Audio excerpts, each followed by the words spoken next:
It is the year 2472, and the Earth has suffered a great calamity. Hundreds of years of popular culture have vanished.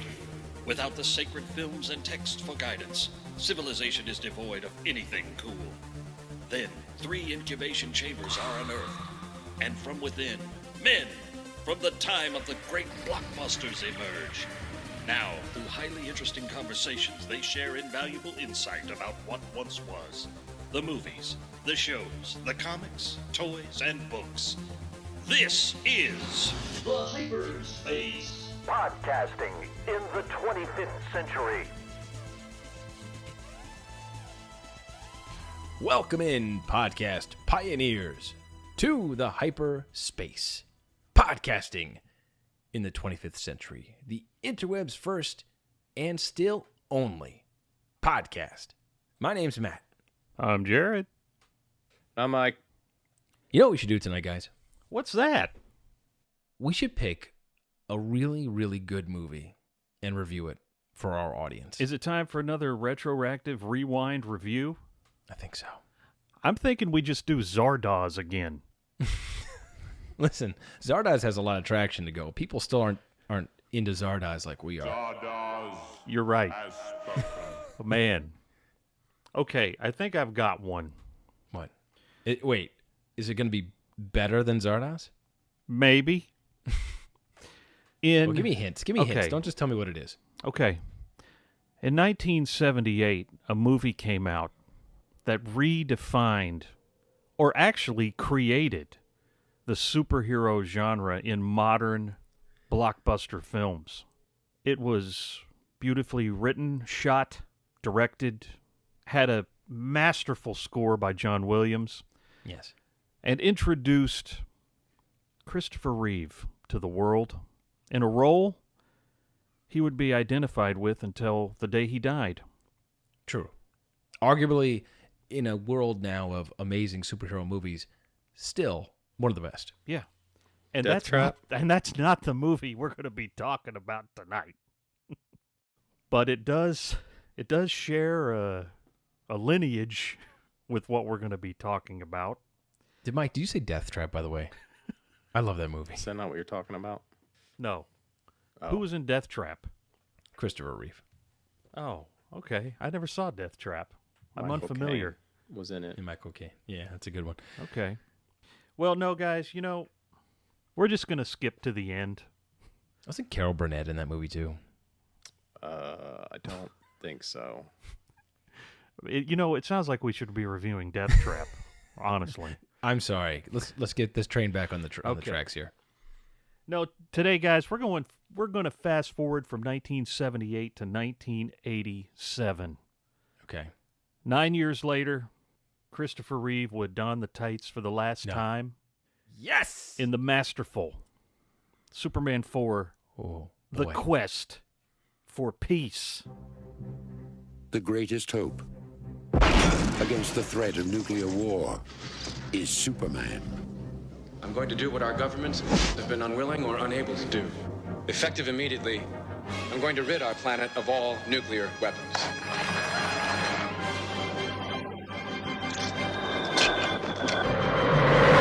The greatest threat to Superman is Lex Luthor. Smarter than I thought. We can make the world safe for war profits. He's created the ultimate weapon to annihilate the Man of Steel.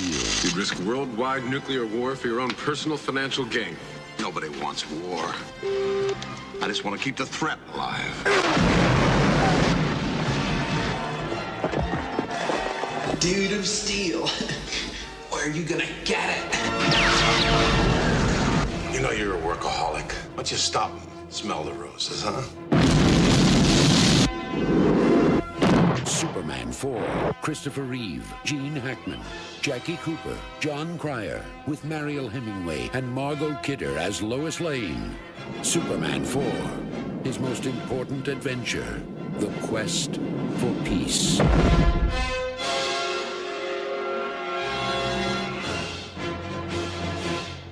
Man, with Zardoz and Superman 4, that's like a horse race with no horse and no track, just Or perhaps a dead horse. dead horse. Man. With maybe a live jockey beating it. I don't know. You know, Superman 4, The Quest for Peace. That's that's a goodie. The quest for something. But you know, it's interesting to track how the Superman films grew or regressed over the years. Yeah. You had, of course, the Superman the movie, which I think all of us agree is a classic. Sure. And Christopher Reeve owns that role to this day in my mind. I have difficulty seeing other people play that role because of him. Set the bar. But then we got Superman 2. Didn't hate it. Loved it, actually. As a kid, it was my favorite. I mean, the production, when you look at compared to the first one, it's a little more campy. It had a troubled production history. Yeah. You know, Richard Donner actually shot most of Part 2 the same time he was shooting Part 1. You can tell. No, yes, absolutely. It's as watching the showdown at the OK Corral per se might be the harbinger of doom to come in that franchise. Yeah. So Richard Donner was let go by the producers after having shot almost 80% of the movie, and their pal Richard Lester was brought in to add his comic sensibilities to the film, which I know Mike particularly is a fan of. We've got the ice cream cone to the face and all kinds of hijinks and shenanigans. Or the waitress who is trying to return someone's change to them. So that's a very where she gets blown away by the super breath. Yeah. Yeah. It's an interesting film with two very different people behind the scenes pulling the strings. But I think we really saw what Richard Lester was made of in Superman 3, where that was pure, unfiltered Richard Lester, where he made Superman 3 a Richard Pryor film with Superman as a supporting character. I have to say, a guilty confession. As a kid, I loved Superman 3. Superman 3. I really did. I didn't hate it. It also had a scene that absolutely terrified me as a kid. What's that? When the wires grabbed and enveloped that lady. That was a thing of nightmares. That was a straight up horror scene that ranks among all good D movie horror. Yeah, she got turned into like an early version of the Borg. Ridiculous. But even more terrifying. But I mean, those wires, and that was a terrifying thing. But you're right. It turned Superman, the franchise, on its head and became a farce and it wasn't supposed to be a comedy. Well, but it wasn't supposed to be serious. I mean, yeah. If it wasn't supposed to be a comedy, they succeeded. Richard Pryor falling off a skyscraper on a pair of snow skis. It was desperate. It writes itself. Desperate. Very desperate. Also, I like the way the people that wrote that movie had no true understanding of how computers actually work. No kidding. Watching that film today, listen, I'm going to hit Shift X and control the weather because that's just how it works with, satellites. I love the Atari sound effects when they're trying to blow up the missiles. Yes. It's like almost like Missile Command. It was Missile Command sound effects. Oh, it's so great. Oh, man. So Superman 3, there really wasn't anywhere to go after Superman 3. I watched not long ago the scene where Superman was battling Clark Kent. Yeah. And I like that scene. It's not a bad scene. I like that scene. I'm not gonna beat that. That scene doesn't belong in that movie. Okay, so here's what I'll say, and I'll talk more about this later. But in all these movies, regardless of their quality, I think Christopher Reeve does the best he can to preserve some of his dignity. I mean, I might give you that credit for the first 3 movies, but he co-wrote the 4th one, Well, he came up with the story. Yeah, so he takes some credit in his demise. I'm just saying, I think, having just watched, as we record this, Superman 4 a few hours ago, well, I still like him as Clark Kent and Superman in that movie. But well, guys, you want to jump right into it? Okay. Let's step into the crystal chamber and lose all of our powers as we review Superman 4. Retroactive, rewind, review. I don't even know where to start here. First of all, the Salkinds, who had been producers of the franchise up to this point, the last one they had done had been Supergirl, which Christopher Reeve had initially agreed to star in, but he bowed out after the poor reception of Superman 3. He thought, okay, I'm done with this. No thanks. But the Salkinds sold their interest in the Superman franchise to Canon Films and a pair of producers known as Golan and Globus. Now, there's a very interesting documentary. I know Mike has seen it. I'm not sure if you have, Matt, where they talk about Canon Films. I don't think so. And the myriad of problems that the studio had. The whole concept of the studio was you used the movie you were currently shooting to fund your next movie. Correct. Also, they were notorious for selling movies based on a movie poster by itself. Yes. And at the time, they had their two big names were Chuck Norris and Charles Bronson. So it was like, basically that was like they were just basically writing scripts for their two Chucks, was what they said. What was the it was Death Wish, and what was Norris's franchise again? Well, he did Death Wish was an actual legit movie, and then Cannon got a hold of it, and then but they also made some others. Missing in Action, was that his? Missing in Action was Chuck Norris. The funny thing about Missing in Action was they shot two of them either at the same time or close to the same time, and the second one was better, so they released that one first, and then they released the first one as a prequel to the second one. Yes.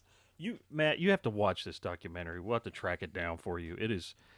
Did you know that most of the budget for Superman 4 was used to make Masters of the Universe? Was it really? Yes. That was a Canon film also? Yes. Huh? So that movie also, that's another movie that's interesting. They literally shut down the set while they were shooting the last scene. The director basically begged them to let them finish the movie. That's why the last fight is just the two silhouettes with the light behind them. So they were leveraging the next movie on the movie they were making. Yes. At that moment. Yeah. Wow. And it's eventually that's a perfect formula. I can't believe it didn't work. It's a house of cards that eventually imploded on them. But and when you say you can't really blame Christopher Reeve because he didn't know what was going on until it was too late. Correct. And he writes in his autobiography that the budget cuts just came furiously after production started, and they just it got slashed by half, didn't it? Yeah, pretty much, because that money was shuffled over to Masters of the Universe. Electric Boogaloo, the wild untold story of Canon Films, by the way. That's yes, check that out. It's definitely worth a look. But what's probably not worth a look is Superman 4. And we're going to talk about I'm just going to this. say up front that Okay. I think Superman 4 is better than Superman 3. I think Superman 3 is just... I mean, the thing about Superman 3 is it's trying to be funny, and it's not. And there's nothing worse than a bad comedy. True. Superman 4 is unintentionally funny. Right. Maybe it's because I can pick out really good gems from Superman 3 that aren't in Superman 4 anywhere to be found, that I still like Superman 3 more. I think Superman 3 still has good pieces that carry the Superman story forward in a good direction, and you take out the ridiculous part with Richard Pryor and even the main plot line, but the subplots, where he's from and seeing... Are you going to Smallville, you mean? Going to Smallville, yeah. I think there's good nuggets in that movie still that can carry the story forward for Superman as a narrative, but the movie itself, the plot was terrible. Well, plus I hate I can't Richard, pick out any good nuggets from Superman 4. Richard It's just all Lester bad. is a terrible director, and when you watch that movie, you can see. In fact, there's a scene that takes place in Superman 3 where they're in the gym at Smallville, and the whole thing is one shot. And I thought, wow, don't do any cutaways or anything, huh? And then if you listen to the commentary, I think it was the younger Salkind was talking about how great a director Lester was, especially at saving money, and it was that specific scene where he came in that day and they were already wrapped. And Lester's like, "Oh, we already got it, so we're wrapped for the day." Yeah, you're real good there, Because you Lester. set up one shot. And you did it in one take. I mean, I'm not disagreeing with you. I agree 100%. But Sidney J. Fury, who directed this, coming hot off the heels of Iron Eagle, which was as a kid, a really fun action Top Gun rip. Yeah, I really enjoyed. It was and budget Top Gun. And exactly right. But it was watchable and it was fun. This movie was none of that. This movie just went into the absurd and he never brought it back out. And the narrative that he told in this movie was so tough to follow, and it was absurd. It was just ridiculous. Okay, well let's break it down here. Let's do it. I think you know something's different when the credits start to roll and they look unimaginably cheap. So bad. I mean, cheap, like coming off of like 1978 technology, which still looked 1,000 times better. I still love the credit sequence of Superman. I agree. I mean, the way it's constructed and everything looks great. This was like, okay, it's like they really tried to emulate the previous film's credit sequences, but they just didn't have it down. When I watched the opening sequence, I kind of felt that they, just what you said, they tried to emulate that look, but also make it look more like a comic book at the same time. That's true. They use the font of the comic for the title of Superman. That's the way it appears on the books. It just looked bad.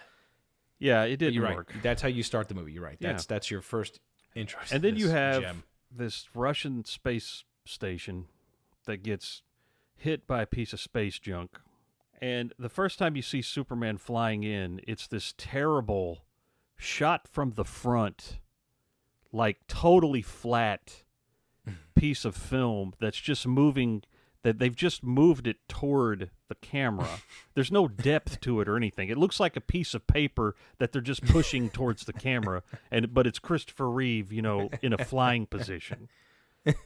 I think we see that shot quite often. Yeah, they use it ad nauseum. Yeah. It was the Cylon Raider shot, reuse Battlestar Galactica times 1,000 in this movie. So anyway, he saves the Russians, and you find out he speaks Russian, which is interesting. And then this is probably like my favorite scene in the movie. He goes back to his farm in Smallville. They reprise the music from the first movie. They even got John Williams to come back and do some original music. Yes. John Williams actually composed new themes for this one, but it was actually put together by Alexander Courage of Star Trek fame. But John Williams does get the music by credit for this movie. And he goes back to Smallville. And what's interesting to me about this is when he goes back to his farm, this is not the farm from the first film. This is a recreation that's almost completely dead on, because I didn't know it was a recreation until probably just a couple years ago when I saw a video about it. They rebuilt the Kent farm in England. The original Kent farm still stands in Canada, and that's like a bucket list thing for me. I just want to go there and wander onto that because the house and the barn is still there up on some abandoned farmland in Canada. Was this shot at Pinewood? No. Then why was it in England? maybe it was shot in Pinewood. I don't know, but it was shot in England. Like all the exteriors of Metropolis were shot on a brand new industrial park that was in rural England, which is why you never see, except in stock footage, you never see the camera go above like 3 or 4 stories, because all the buildings are like max 5 stories tall. So they shoot everything very low to the ground, so it doesn't give away that, there's not skyscrapers there. It's just, they're just in these industrial buildings. So I do like the scene of him in Smallville talking to the realtor, where he takes the baseball and the bat and smacks the ball into space, which, I saw something on that to be like, well, he would have just disintegrated the baseball. It would not have just gone into space. He may have hit those Russians again. But then we come to Metropolis, where Lois Lane is learning French. Well, doesn't he go to Krypton first? No, he doesn't go to Krypton. You mean his fortress? Yeah. No, that doesn't come until later. Oh, I thought. But he goes to Metropolis, and we see... Oh, man, do we see it. Margot Kidder in her best. At this point, she's got some dental work that's kind of obstructing her ability to speak. Like her face is all sallow and sunken in. Clark. Yeah, she definitely has the smoker's voice going. It's more than it's smoker's something. Yeah, voice. Poor Margot. It's a rough. I mean, that's a rough. Every scene with Margot is a rough one to watch. Yeah, kind of is. But of course, everywhere Superman goes, something happens, and I guess the driver of the subway has a heart attack or something. Oh my gosh. Oh, and then we see the same flat film. Yes. Superman. Yes. Coming down the subway tunnel. Yes, it's really great, and so that's the second time we see that shot in like 5 minutes. How does he resuscitate the driver? What does he do? He doesn't. He just like he stops he puts his foot on the third rail and expels all the electricity and stops the train. Oh, I thought he used a Coke machine or something. No, the paramedics come and he's like, "This man needs help.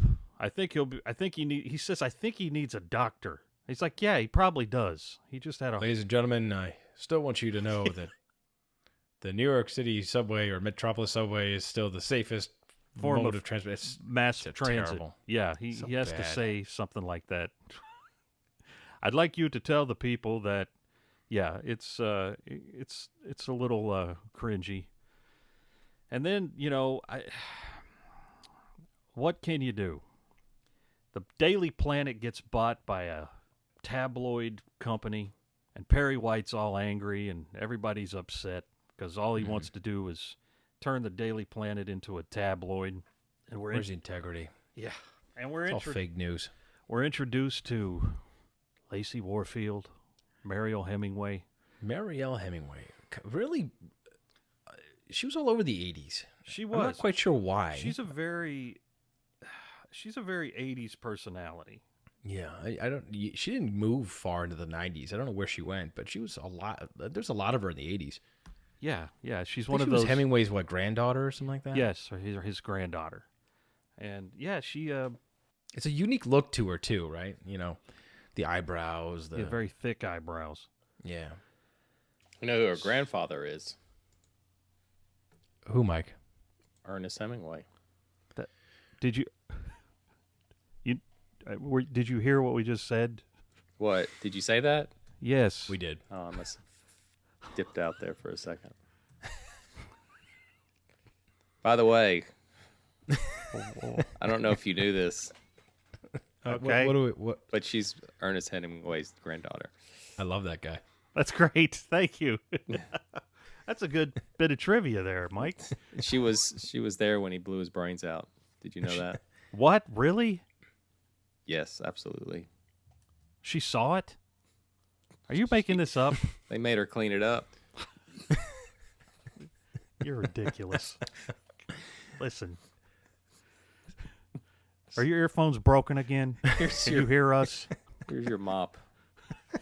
Good God. Use your eyebrows. Use your gigantic caterpillar eyebrows. Get here before his friend Indiana Jones comes. Oh, man. Okay, so you know, I keep thinking about I don't know if you guys watched the Honest trailer that I sent, but I did, yeah. the way he goes, this stupid overdubbed kid. I tell you who I'd write a letter to that would do some good. Who, Santa Claus?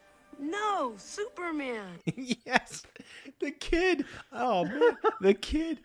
I don't remember that. I didn't watch I want to hear. I actually want to hear the kid, his original audio, to see how bad it was, because who they dubbed him over with. What. Was the kid they dubbed him over with was absolutely horrible. Yeah. It wasn't even like a good voice. Oh, was it the kid that wrote the in letter? school? Yes. Yeah. I'll tell you who could do it. Superman. So bad. And it doesn't even sound like a kid. Well, usually what they do is they get a woman to voice. This was not a woman. This is like a 35-year-old grip that they just said, "I need you to jump in the mic booth," because this kid obviously couldn't talk. Superman would have said yes. I'm telling you, somewhere that original audio exists, and I'd love to hear that kid's voice to see how bad it really was. He looks like a young Ringo Starr. Man, it could be. Yeah. So, you know, this kid writes Superman a letter, which would totally work, I'm sure. And it really starts to bother Superman. Did he list his? It's kind of like The Year Without Santa Claus. I'll have a blue Christmas. Remember that? Man, Mike. Yeah, it's just like that. Sure. Did they write the letter to Superman because Santa Claus because he's sick? That's what it made me think of. I'll tell you who do it. Santa Claus. This dumbed, overdubbed kid. Okay, so Mike, it's at this point that Superman goes to the Fortress of Solitude to confer. Crisis of conscience. To confer with the floating heads of guilty. They didn't quite recapture. No. Those from the first movie, did they? No, they thought it would be better to build a grade school set for a play. It was probably a still they took from the original movie. It looked like it, and the only thing he had there was the console in front of him. And then they give him this ridiculous speech, and it ends with, betrayed, betrayed, betrayed. Betrayed, betrayed, betrayed. It's so terrible. Betrayed. But this is the first time. This is the first time we've been back to the fortress since Superman 2. Right. And depending on which version you watch, the fortress gets destroyed at the end of Superman 2. But not in the theatrical cut, so... And that's what counts. It's still there in Part 4. And, you know, here's something, since we're talking about Krypton.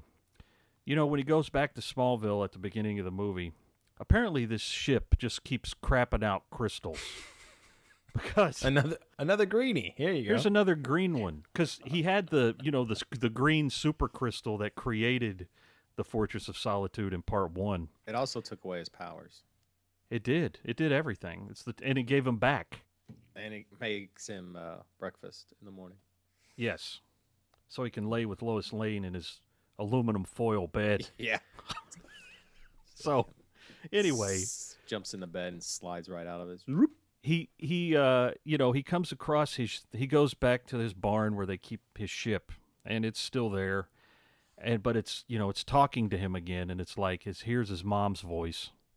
And she says, "This is the last of the power of Krypton. For real this time. This is absolutely the last time. There is no more after this." We swear. I don't suppose they got his mother from the originals to come back and do that. Yeah, they did. It was. Did they? Yep, it was the same actress that did the voice. He's putting in like a 5 spot and hitting the concession like, button for "You have another any greenie, more- but it's not coming out. Any more green super crystals? So apparently this ship's been sitting in that barn for decades, and all of a sudden it wakes up and craps out one more green crystal. And so he takes that crystal and then he destroys what's left of the ship with, as best as I can tell, destructo vision, because he just looks at it real hard and it disappears. There's a lot of good new powers in this movie. Oh, I don't know about good. There's a lot of new powers. So it just disappears. Yeah, he just stares at it and it just goes away. Well, that's not out of character for the movies, because even in 2 they were inventing stuff. Well, yeah, the my favorite is cellophane S. Yeah, the cellophane S that he could throw, and it grows and it wraps around any unsuspecting supervillain. That, in all fairness, you are correct. Yes. But anyway, we've gone backwards now. Yeah, so he has this new crystal, which will be important later. So the elders... Also, can we note real quick that Sure. this film score was recorded with the Bradbury High School marching band? You know what? I actually... Have you listened to any of the remasters? No, I haven't. It's much like Superman 2. It benefited greatly from the remasters. If as a standalone listening experience, it's probably my favorite Superman score after the first one. Really? Yeah, because, it's John Williams, and the remaster does sound really good. Well, 2 was just 1. Yeah, 2, it was just Ken Thorne rearranging John Williams' music. There was no new music composed. And Part 3 was Ken Thorne with some original stuff, but Part 4 is largely John Williams. And it's not a bad score at all. It's one of the few high points of the movie, in my opinion. But anyway, it does sound in the mix of the film a little high school orchestra-ish. I'll give you that. So anyway, we also got Lex Luthor back. Gene Hackman is paying the rent on this one. I gotta say though, Gene Hackman is my favorite Lex Luthor. No, of course. And he's still Lex Luthor in this movie. He is. He actually has the best written role in the entire movie, in my opinion. And Yes. Gene Hackman doesn't phone it in. He brings it like Lex Luthor. And I actually like every scene that Gene Hackman is in is pretty entertaining to me. He says, Lenny, I've always considered you the Dutch elm disease in my family tree. Can we talk and just pause? We have the Superman device, Lex Luthor device of the imbecilic sidekick. Yes. In this movie, it happens to be Jon Cryer as Lenny. Now, I did not like Jon Cryer because he was doing that good, because you shouldn't. Ridiculous. Stupid surfer, what is Yeah, it, Valley boy, Girl. dude. Oh, God, I hate Yeah. that so much. Relax. You're speaking me out. Yeah, you're just an experiment, freako. What's that? Oh, no. Oh, look, a breakdancing. Oh. It's intolerable. You cannot listen to him. If you like this accent in this guy, it's something even. First off, the movie's bad anyway, but Jon Cryer's accent was such a bad choice. But, it is funny to watch Gene Hackman just ridicule him in every single scene. I like every scene with Gene Hackman. I'm not ashamed to say it. I think Gene Hackman is a constant in his role as Lex Luthor in these movies. He's always watchable. Yeah, exactly. Well, wasn't he originally supposed to be in 3, and then he decided not to do it? Well, I don't think so, because he had a big falling out with the Salkinds, and after what happened with Part 2, and he didn't even do ADR for Lex in Part 2.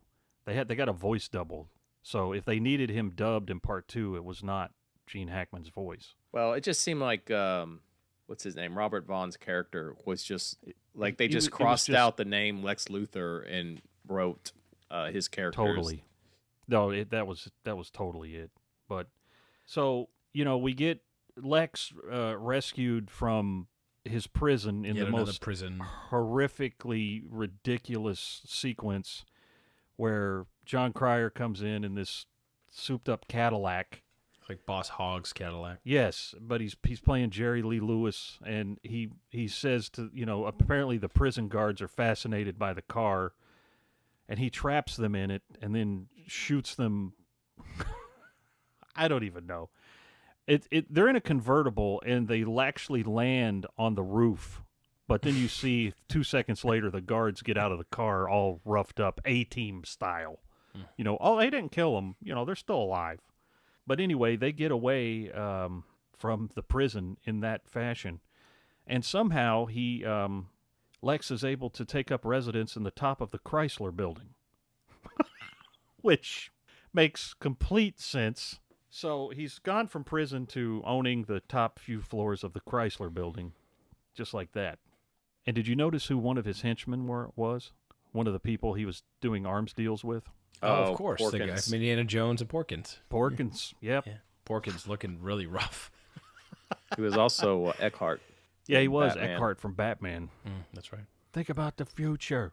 You ain't got no future, Jack. Anyway, yeah, so old Porkins was one of his arms dealer friends. But yeah, I think Gene Hackman, like Matt said, in this movie is watchable and, you know, provides some a respite from the tedium. And it's interesting to note that this movie was actually there was almost an hour cut out of it. There was a lot that was cut. They actually did a sneak preview of this movie in California, and the audience reaction was so terrible. They were like, we got to go back to the drawing board on this thing. It's a miracle that what was cut, at least some of it survived, because that's truly what makes this movie infamous, in my opinion. Well, the thing with the deleted scenes is, I guess you're kind of getting ahead of yourself a little bit, but well, there's no rhyme or I'm not reason. talking about it now. I'm just saying the hour that he just mentioned. Who is what survived is infamous. I can't remember. Is it Nuclear Man? What's his name? Yes. There was an aborted first attempt with him, and I mean, as bad as Superman 4 is, all that footage looks completely out of place within that movie. The best part about that is the placeholder music that they've used, which what sound guy said, I've got a great track that will work with this until we get the score in. And if you don't know what I'm talking about, guys, go out there and just Google Superman 4 deleted scenes. And okay, you really like Mike was saying, the scenes between Superman and this proto-nuclear man, it transcends how awful Superman 4 already is and goes into a complete different level of crap. The fact that they even shot it and said there was like a round robin committee that said, this is good, check. We're going to do this. Show it to some people. They should have been fired on the spot. Listen, it's hard for us to explain to people who haven't seen it just how ridiculous and awful it is. Like Matt said, Google Superman 4 deleted scenes. The you prototype will not be sorry. Looks like a reject from a merry-go-round commercial. It looks like Ozzy Osbourne met the Munsters. That's a good description. Anyway, this guy that Superman is fighting is such an oaf. He seems, he's very oafish. Wow. I just looked at the clip. What? And when Superman goes flying across, it's clearly a stunt double, not Christopher Reeve. Are you watching it right now? Yeah. Oh, if only, You know what I'll do? I'll post this up. I'll post the whole thing on like Instagram or something. They can watch the whole clip. We're not going to go into too much. Go watch it. We'll post it up. I'm telling you, if you've never seen it, it'll make your day. I think it really illustrates the incompetence that was behind this film. Yeah. That something like this was even shot. I mean, literally at one point, Superman says to this guy, "Time out." Hey, time out. And he does the timeout motion with his hands. It is just terrible. But think about it. I mean, when you guys watch this clip, you'll understand. But this was a elaborate scene they set up. There was a full set that they built for it. They destroyed vehicles and numerous buses, cars. I mean, it was not a small piece of production. This is a big. Listen, honestly, I know they chopped about half the budget away from this movie, and if I was a studio executive and this was on the dailies and I saw this, I would have immediately gone to finance and said, slash, they're killing this movie. It's not worth it. So I can see when dailies like this started to arrive, they must have had some serious serious come to Jesus moments with this movie. There's also a ton of product placement. Burger King, Yahoo. Burger King. Yahoo? Yeah, there's a scene where... You mean Yoo-hoo? Yoo-hoo, yeah. Okay, I was like, Yahoo wasn't around then. Or butt juice, as I like to call it. But, so I guess that was some money they lost. But where were we? Lex Luthor and... We're in the formation of Nuclear Man, which in itself is ridiculous. Well, he's also... Superman at this point has accepted the task. He's gone forward. He said, I'm going to take all the missiles and I'm going to throw them. Basically, he's turned into a fascist. Okay. So he's coordinated a global effort for everyone who has missiles to shoot every missile into space, which he collects into a giant net. Well, I was noticing when he was collecting the bombs, apparently every country on Earth was doing missile tests into space. Yeah. Because he would grab them from space and then put them in a big net. A big net. I guess in space it would work. You know, they don't have any weight in space. There's a lot of things that work in space in this movie. And he throws them into the sun. Yes. So on one of these missiles, Lex Luthor takes a piece of Superman's hair that he steals from a museum. Which, by the way, holding up this amazing, huge 18,000-ton ball, he cuts it with some wire clippers like it's nothing. Like it's nothing.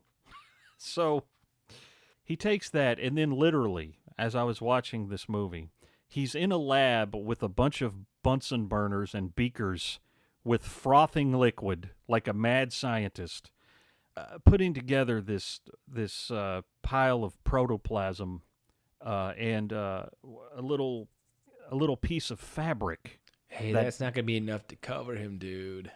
Yeah. The computer will weave enough fabric for him. Yes. Which, oh man, yeah. So they put a miniature little costume in the box, and of course, I say, hey, Lex, let's not go forward with the whole Nuclear Man thing. Let's get a patent on that amazing little computer that you've just created, and go make yourself $1 billion in the market. No, it's not how Lex thinks. Nuclear Man. So we witnessed the birth of Nuclear Man as a missile flies into the sun. Makes sense. So Nuclear Man arrives at the Chrysler Building. And like a homing beacon or something like that? He wouldn't. I don't know. He figured it out somehow. He speaks with Gene Hackman's voice. Which is the dumbest. I mean, that is so distracting. That doesn't even make any sense. Well, I guess they use some of Gene Hackman's cells or something. Destroy Superman. I made you, I can destroy you. Destroy. Destroy Superman now. That's all he says. Destroy Superman. Mark Pillow as Nuclear Man. And he's like an invented character, too. He wasn't actually from the comics. Yeah, he was. Well, the movie's ruined now. Well, I want to see footage of Gene Hackman in a recording booth recording these lines. Destroy Superman. Destroy Superman. Yeah. So, now, before we go on, was it before or after Gene Hackman is like firing the machine gun in his lab? Do you remember that? And like, he's pointing the gun at one spot, and like all the squibs are popping in like another direction. That's like how great this movie was. Yeah. Like, there's so many like little pieces of that movie. I remember Jared and I watched this maybe like 15 years ago. And, and we actually noticed that about the squibs. We're laughing. What was it with the squibs? It was like a misfire. Like Gene Hackman was supposed to be firing like a machine gun in the lab, and the squibs like started going off before he lifted the gun up, and they're like in a different direction than what he was pointing, but they left it in. It was really great. So, Nuclear Man is here. He's got some nice press-on nails that he has. Apparently, stuntman Mark Pillow, who plays Nuclear Man, he didn't know he was going to be dubbed by Gene Hackman. Well, that usually happens. Yeah, we call that in the industry getting proused. Yeah, true. I have to hit the pause button here. So at this point in the movie, Superman has already done his stunt with Lois Lane off the roof of the building, right? Yes. Okay, I have to talk about that. I have to rewind real quick. So Clark Kent and Superman are having this crisis before he decides to do the missile thing. And I guess it's when he comes back from the Fortress of Solitude, right, that he decides to show his identity to Lois Lane again. He hasn't done that since, Superman 2? 2. Yeah. And, he does this by walking her to the side of the building as Clark Kent and tossing her off. Correct. And then he jumps down with her and he saves her. And I realized something about Superman's personality. So Superman, as a superhero, lives a very lonely, insular world, life. It's a life of secrecy and a life of, probably like loneliness. It's not like he can be a regular social guy. Mm-hmm. And I realized he's kind of a perv. He's got the roofie ray. And when he's feeling a little uppity, he likes to go and get Lois, call her over, and expose himself, and then he roofies her later with his ray, and she has no idea. No idea it happened. That's what he does. This is what Superman does in his pastime. He's getting that itch. He's like, oh, man, got to call her up. He gets her over there, hits her with the double R, and she, has no idea. That's why she looks so bad. That's why Margot Kidder in this movie, Lois Lane, it's not Margot Kidder, it's Lois Lane that's wrecked. This is a weekly thing that's happening to Lois Lane over and over. I don't know. The human mind can't take that. Seems abuse. like at some point she just. I'm putting on papers. Superman 4 has just solidified him as a serial abuser. Look at what Mike sent to the message chain. That poor guy didn't even get the dignity at the premiere. Oh man, he's meeting Princess Diana as that fool. There's the overdubbed kid right next to him. Oh no, is that him? Yeah. The story behind that is apparently Christopher Reeve was supposed to be there, and he didn't show up, leaving that poor guy to just stand there without anything to put him within context. It must have been a big moment for Mark Pillow. The guy's from Leeds. He's from England. So, I mean... Wow. He probably was like, this is like the moment of his life. He's going to wear that. He's meeting the Prince Charles and Princess Chippendale's Diana. outfit as he goes in to meet him. So, Reeve was supposed to show up as Superman? Oh, wait. He didn't show up in a Superman. God, dude. That guy didn't get the memo. Oh, Dude. man. So he just showed up as Nuclear Man.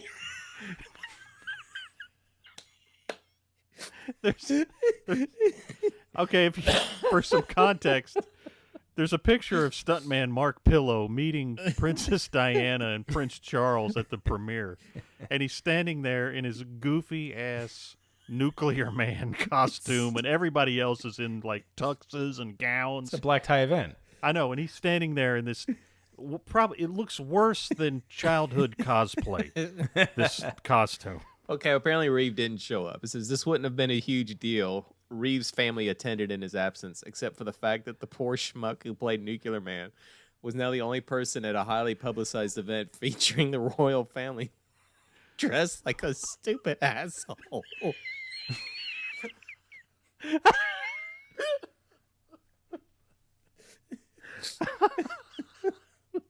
That picture, I'm going to save that picture forever and just look at it every once in a while. Nuclear Man isn't a recognizable character, so without someone standing directly next to you in a Superman costume, no one is going to know who the hell you're supposed to be. I mean, Mariel Hemingway, who's just two people down from him, is like stunning. She has like this amazing black dress on. She has this jewelry, her hair, her makeup, and he's just sitting there just as Nuclear Man. That's so bizarre. That's a great find. Even the kid, the overdubbed kid is staring up at him like, you idiot. Matt, you also have to put those on Instagram when this show goes up. I'll put them up. Yeah. So we continue down this spiral. Okay. So it's a whirlpool of shame. So we find out pretty quickly that Nuclear Man has kryptonite. And that kryptonite is turning off the lights. As soon as he's in darkness, he just shuts down. Which seems like a pretty stupid form of kryptonite to me. Easily exploitable. He gets his power from the sun. So good. So Lex manipulates him. He closes the shades and he shuts down. And What's he shining like his ring on him to turn him back on? And then he makes a reflection of his ring. And then there's while this is going on, there's a double date now with Lacey and Lois. Lois is going to interview Superman, and Lacey is going to have Clark over for lunch. And of course, Three's company hijinks on Sue, and Clark is constantly shifting back and forth between Clark and Superman to try to make this work. There is one funny scene, though, and it's made me laugh because I don't know if it was planned or not. There's a scene where Christopher Reeve comes running in as Clark Kent into the lobby of the hotel, and he slips, and he slides on the floor, and it's so awkward that I cannot imagine that this wasn't like genuine. I'm sending you guys a clip right now. That is something that's always made me laugh, and it continues to make me laugh. But yeah, the scene is like complete sitcom chicanery, and that does look like. You see what I'm talking about there? He's lucky he didn't rip a hamstring or something. That wasn't intentional, right? I don't. No, there's no way. That's amazing. He could have popped a hamstring on that one. That's amazing. I mean, look at that. That is like he could have hurt himself really bad. I mean, listen, that's some serious physical comedy. If that guy pulled that off on purpose, I've underestimated Christopher Reeve as a physical actor my whole life. Yeah. Like, there should be like a wire keeping him from falling. Yeah. I know. That might be the best cinematic save of all time. It's kind of like when Terry the Toad keeps his moped running in American Graffiti and he just smashes into the... which was a mistake they left in. The best part is how Ron Howard is just kind of like watching him impassively. I know, like, what are you doing? Anyway, so Lex Luthor, he gets Superman's attention again with the dog whistle trick from the first movie. Only you can hear this, Superman. It's a frequency only you can hear, Superman. Except for some reason, he's now on a giant Jumbotron in the middle of Times Square talking, which apparently only Superman can see, I guess. He monitors that Jumbotron. I call it Lex TV. Don't be concerned, Blue Boy. You're the only one who can hear me. It's my own private frequency. You might call it Lex TV. Look to your left, tall, dark, and handsome. I'm going to blow 20 stories off that building. Give and take a floor or two. Peace. Okay. So Superman flies over to the very public top of the Chrysler building, where he finds Lex Luthor easily, and he gets in a fight with Nuclear Man, and they end up in space. I'm trimming this down because this whole fight scene is like they had to spend time truncated. It doesn't make any sense at all. There's a great bizarre dive that is a Superman and Nuclear Man does. It's a weird angle. It says like where he goes off. Yes, that's in the Honest trailer. Yes, where the guy goes, "What the heck is that?" I've always where he goes off sideways. As a kid, I always went, "Whoa, that's strange." So Nuclear Man decides he's going to pick up the Statue of Liberty. And why not? Sure, I mean that's where you go for weapons. The Statue of Liberty doesn't work that way. It's constructed in such a way that if he had picked it up like that, he just would have ripped it to shreds. They present it in this movie like it's carved like it's a piece of granite that you can just pick up and fly around with. But, they toss around the Statue of Liberty in the middle of Metropolis for a few minutes, and then Superman catches it and sets it back down. They make it up to the moon as well. And where he beats Superman into the ground like a nail. Yes. Well, first of all, Superman traps him in an elevator and takes him to the moon and drops him there. And he sees the American flag and he tries, he straightens it up. And then Nuclear Man gets I'm surprised he didn't find the corpses of the astronauts that. Oh, from part 2. The Zod that would have been actually pretty cool. But that would have been. I cool, mean, 'cause how that scene was terrifying. Yeah, they're like still like their corpses are just kind of listlessly just sort of around. like laying there. But so why he didn't take him to the dark side of the moon? Well, didn't that happen and he lost his power for a minute or something? Yeah, No. he took him to the dark side. But the sun rose. The sun came up. Does the sun hit the dark side of the moon? I don't know. Well, the I moon, don't think so. I the think it's moon a rotates. The no, moon it doesn't rotate. It's a static. Oh, does it What not? they call that? It doesn't. It doesn't turn. It's on always its own. the same side facing the Earth. Yeah. So the side of the moon that's always away from the sun, he should have just dumped him there. But he dumped him in a place where there was a moonrise or the sunrise. That's not what happens on the moon. No, but This movie is Are ridiculous. you there's a lot of saying this things. movie is anti-science? There's no way. It's not Okay. following the science. So he gets out of the elevator, and he comes and he slams Superman like a spike into the ground. And they make it back, and then they have the battle with the statue, and Superman gets scratched by the Silver Lee press-on nails. And, man, it takes him out. I mean, he's got those Wolverine claws, and Superman's all messed up. Oh, does he get messed up? This is the worst pandemic he's ever encountered. So we see Clark, I don't know, he's exhibiting flu-like symptoms. Apparently getting scratched will do that to him. Lois isn't helping really. And I guess we learned from Lex that, piercing Superman's skin will make him mortal, which is a new thing. Wait a second. I need to go back. We were talking about Lois Lane. Yeah.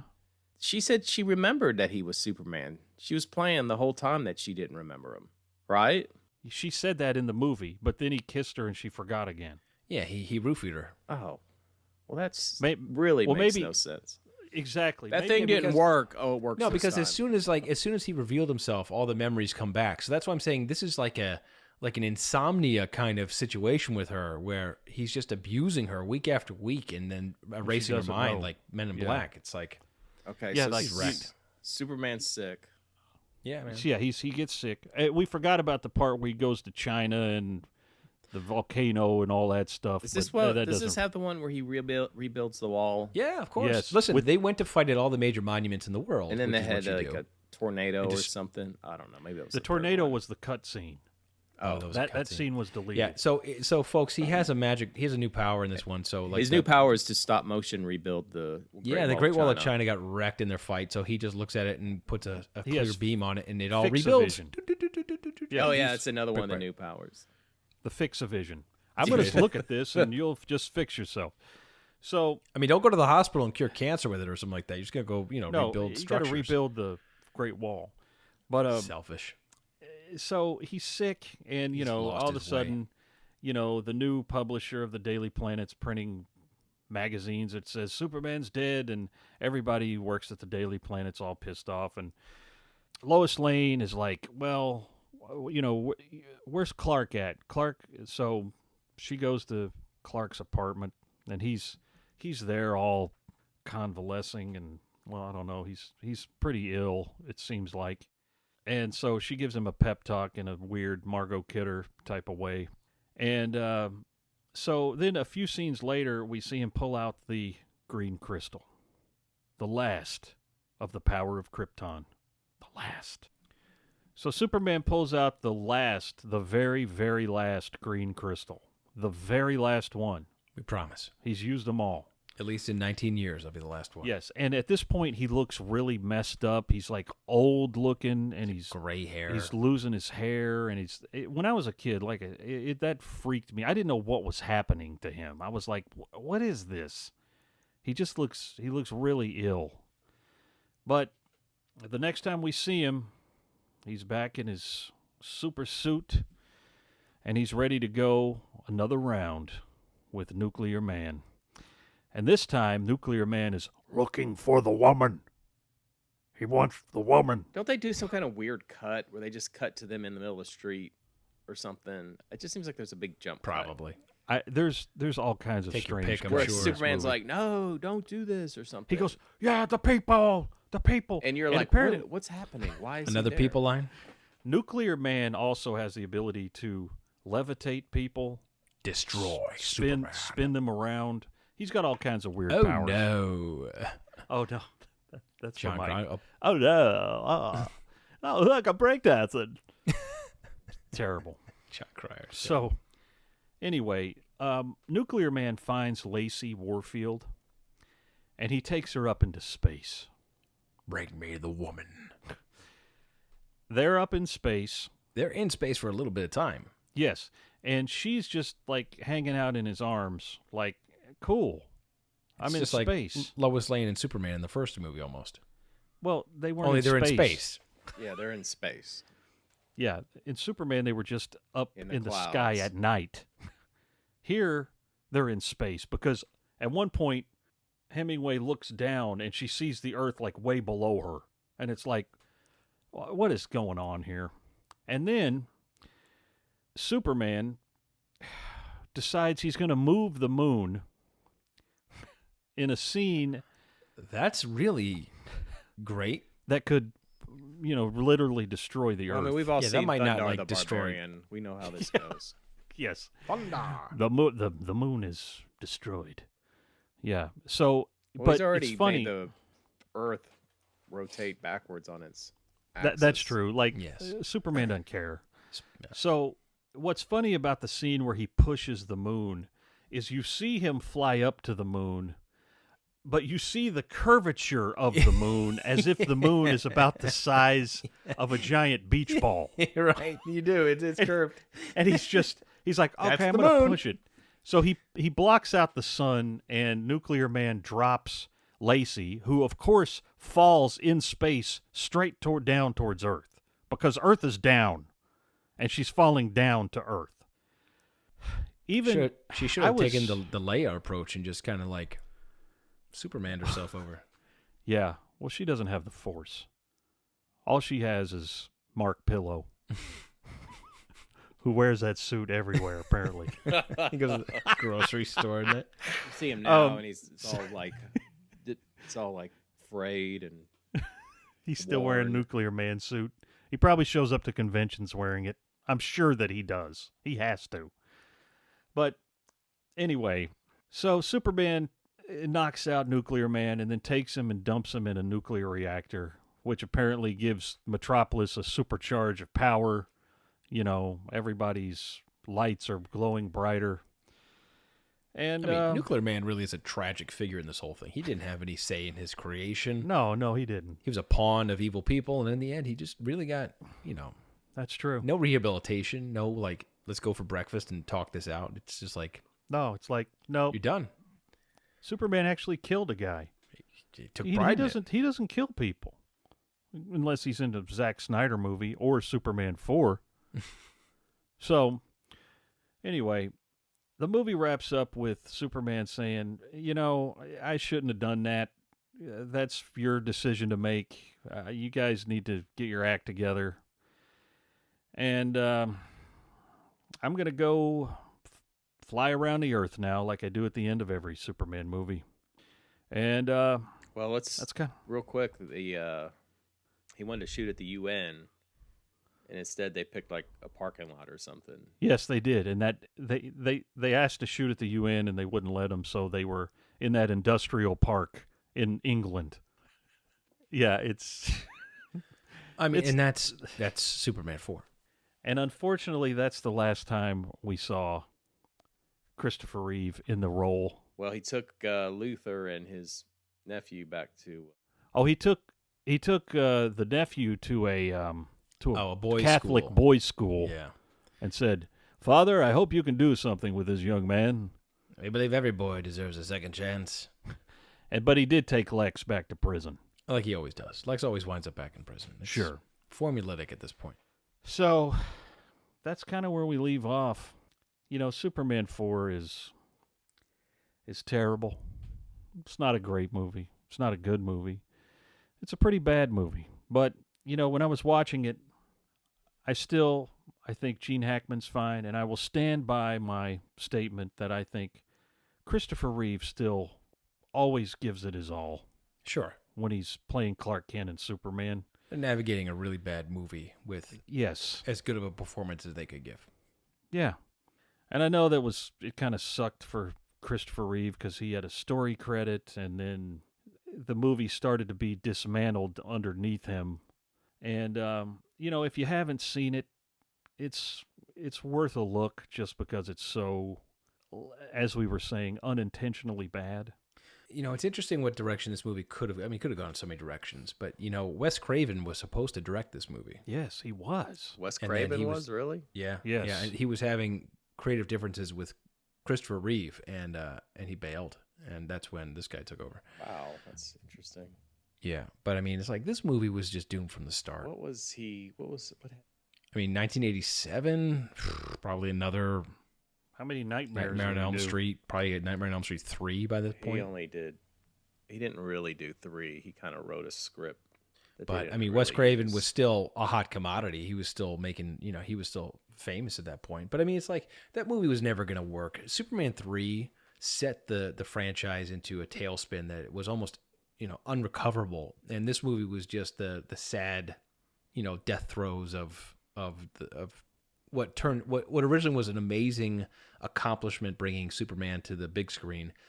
It just slowly withered and died, and it passed away into insignificance because Superman, by this point, was almost a laughingstock. You took the 1978 movie, which as a standalone is still one of the best superhero movies ever made, and you turn the franchise into something forgettable, laughable, and mockable. And it's a shame because it started unbelievably strong and ended horribly, horribly bad. Yeah. And I think it had a pretty awesome movie poster. Well, yeah, the movie poster was cool because, good that's on how, you, Canon Films. That's how Canon. But yeah, it's a shame that Christopher Reeve didn't get a last shot at redemption for that character. I think I actually read in the 90s that before he had his accident, they were in talks to have him reprise the role in some way. But, he would have been older. Yeah, that's a Half-Life role right there. Correct. But, Superman 4 is a disaster, but it's a disaster I think everybody should see at least once. Yeah, it's up there. I tell you who could do it. I tell you who I'd write a letter to that would do some good. Superman. Listen, when we watched Zardoz, that was the first time I ever saw it, and it was, it's a unique watch. This movie I remember watching as a kid several times. Yeah. So there's a little bit of nostalgia in it for me, and you overlook some of the bad because you have good memories as a kid of it. Because it plays well to a kid. But watching it, if you're watching this as the first time now, boy, good luck. It's good rough. Luck. As a kid, like you said, I had it on VHS and I watched it a lot. I watched all 4 of them a lot. So, as a kid,